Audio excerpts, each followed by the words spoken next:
13h, 14h, sujets de société, personnages atypiques, traditions et culture, votre quotidien. Sud Radio, c'est vous, Cyril Brioulet.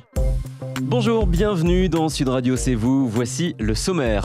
Comment lutter contre la chute des cheveux chez l'homme? Shampoings spéciaux, ampoules, médicaments, avant les implants quand la calvitie est trop importante. Explication de Gilles Méneutret, spécialiste du cheveu de l'homme.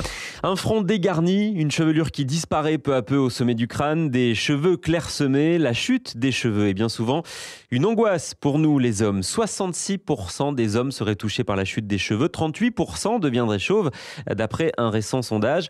On en parle avec un spécialiste du cheveu de l'homme, Gilles Méneutret. Bonjour. Bonjour. Pourquoi perd-on ses cheveux? Eh bien, tout simplement, la chute des cheveux chez l'homme, on va dire, elle est très souvent, le plus souvent, héréditaire. Et c'est souvent le grand-père maternel, le plus souvent, qui transmet ses caractères génétiques, qui nous transmettent nos caractères génétiques. Donc, quand on a un grand-père chauve, surtout si c'est le papa de la maman, alors il faut faire attention. À coup sûr, on perdra ses cheveux quand on a un garçon. À peu près. Oui. Alors, il y a l'hérédité, il y a le temps qui passe aussi. D'autres facteurs peuvent entrer en compte? Oui, le stress. Il y a aussi ce qu'on appelle les chutes carentielles, c'est-à-dire un manque de vitamines, d'oligo-éléments, de nourriture en fait, pour le bulbe capillaire. À quel âge l'homme commence à perdre ses cheveux en général? Eh bien, il commence à les perdre souvent très jeunes. Alors, il faut faire très attention. Quand on perd ses cheveux, quand on commence à avoir 18-20 ans, là, c'est sérieux. Si un homme à 30 ans n'a pas perdu de cheveux, s'il a toujours bien ses cheveux, alors on a déjà passé un premier cap, c'est beaucoup moins grave. Mais quand on commence à perdre ses cheveux vers 20, 22 ans, 23 ans, alors là, il faut consulter un spécialiste et surtout faire un examen avec une nouvelle table qui s'appelle le Hair Analyzer et qui permet de faire une dizaine de tests et qui permet de comprendre pourquoi on perd ses cheveux. On perd naturellement plusieurs dizaines de cheveux par jour, mais à quel moment il faut vraiment s'inquiéter? On perd normalement entre 50, voire jusqu'à 100 cheveux par jour. On peut dire que c'est normal. C'est une chute classique. Si vous voulez, il y a des cycles. Ces cycles, en général, sont de 3 ans. Et puis, quand on arrive en fin de cycle, il y a un nouveau cycle qui recommence. Un homme, en général, il a 25 cycles à peu près. Donc, il faut, dès qu'on perd plus de 100 cheveux par jour, surtout en période d'automne et de printemps, là, il faut consulter un spécialiste. Alors, voyons les différentes solutions qui existent sur le marché, voyons si elles sont efficaces. Au niveau des shampoings, par exemple, que conseillez-vous? Alors, des shampoings, on ne peut pas stopper une chute de cheveux avec un shampoing. Par contre, on peut éviter d'exciter les glandes sébacées, ces glandes qui produisent le sébum. Parce que souvent, quand on a les cheveux trop gras, et c'est là que commence la chute. Donc, un shampoing qui va traiter les cheveux gras, c'est plutôt bien. Il existe maintenant des shampoings qui ne contiennent plus de produits excitants. Par exemple, les shampoings sans sulfate, sans détergent. Alors ça, si vous trouvez un shampoing sans détergent, c'est quand même le mieux. Prendre des compléments alimentaires, ça peut être efficace? Ah oui, oui. Alors, il existe d'abord des médicaments avec 2 molécules, une qu'on appelle le minoxidil et l'autre le finastéride. Mais attention, ce sont des produits chimiques, des médicaments, et il y a souvent des effets secondaires. Et ces effets secondaires, en plus, sont gênants. Et notamment la perte de libido, l'impuissance avec le finastéride. Ça, c'est pour le médicament, le Propecia, c'est ça? C'est Propecia, qui est le plus connu. Ouais. D'accord. Donc ça, moi, je conseille beaucoup de prudence pour ça. Il existe par contre un complément alimentaire qui a les mêmes fonctions que le finastéride, qui s'appelle l'alpha-régule. Et il y a un magazine que tout le monde connaît, 60 millions de consommateurs, qui a fait une étude comparative très très bien faite de tous les compléments alimentaires qui existent et de leur sérieux, de la façon dont ils sont composés.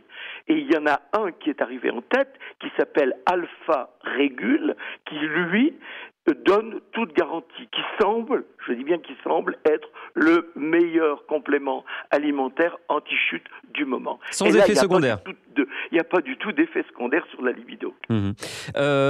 Les ampoules à verser directement sur le cuir chevelu, c'est aussi une des solutions qu'on trouve en pharmacie et parapharmacie. Là aussi, est-ce que c'est efficace ? Oui, c'est efficace.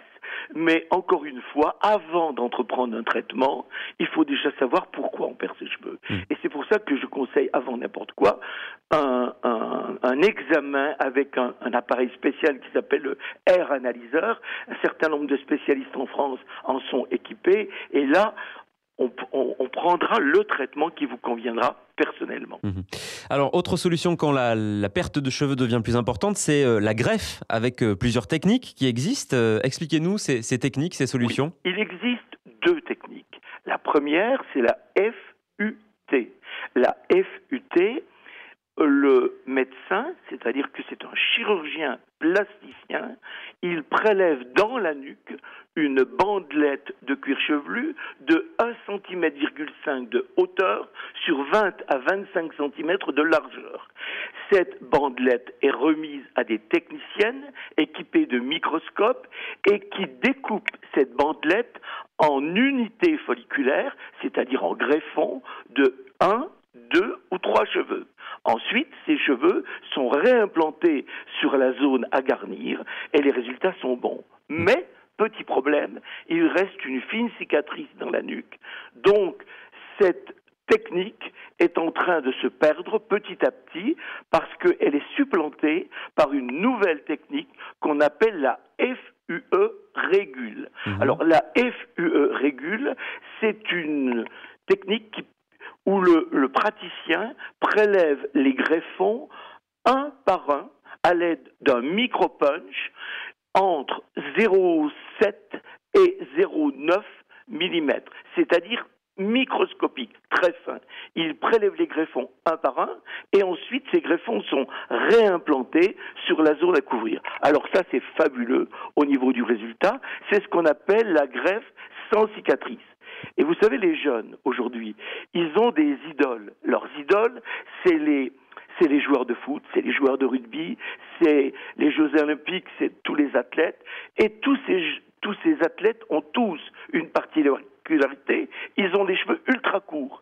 Et si vous regardez dans la rue aujourd'hui, tous les jeunes, ils ont les cheveux presque rasés sur les côtés. Oui, et on ne peut pas faire de greffe en dehors de la FUE. Alors, ils veulent tous la fameuse FUE. Et c'est magnifique. Ces greffons, donc ces poils que vous prélevez, vous les prélevez où ? C'est des poils de barbe ? Alors, on les prélève en général dans la nuque. Parce que dans la nuque, sur les tempes et dans la nuque, il y a ce qu'on appelle la zone donneuse. C'est une zone qui est programmée génétiquement pour vivre toute la vie. Et là, on peut prélever des greffons. Ça veut dire que quand ils sont transportés sur un site qui est chauve, eh bien, ils vont conserver leur mémoire génétique et ils vont durer toute la vie. La greffe durera toute la vie. Est-ce que ça fait mal, ces greffes ? Est-ce que ça fait mal ? Est-ce que c'est douloureux ? Alors, aujourd'hui, on ne sent quasiment plus rien, surtout avec la technique FUE. Moi, je vous assure, les patients qui viennent dans notre clinique à Paris, par exemple, ou bien à Marrakech, ce sont des gens qui ils sont en train de regarder la télévision pendant qu'ils se font opérer. Ils discutent avec les techniciennes, avec les médecins, les praticiens, et tout se passe sans douleur. Ça se fait sous anesthésie locale, j'imagine ? Oui, c'est une simple anesthésie locale. Et avec une dose de xylocaïne très faible, vraiment, c'est très confortable. Au niveau du prix, j'imagine que ce n'est pas donné comme technique, plusieurs milliers d'euros ? Eh bien oui, mais là, il y a une grande révolution qui est en train de se faire en ce moment. C'est que les prix diminuent. Ils diminuent parce que la technique évolue. Aujourd'hui, on met de plus en plus de greffons, donc les greffes sont ultra serrées. Les cheveux sont tellement serrés que même le coiffeur ne peut pas s'apercevoir que vous avez eu une FUE. Ah bon ? C'est impossible. La calvitie, ça reste une gêne, voire un handicap pour de nombreux hommes ?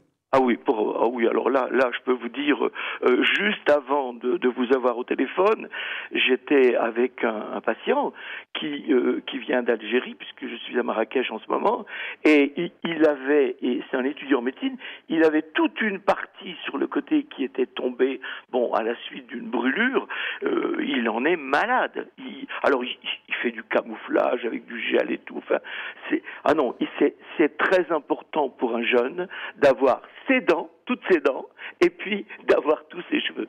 Merci beaucoup Gilles Ménétré pour vos explications. www.gillesménétré.com, c'est votre site où vous détaillez ces techniques. Restez avec nous sur Sud Radio. Sud Radio, c'est vous revient après la pub avec le sommeil et les enfants, le succès des cours de coréen et le grand retour d'Ayam.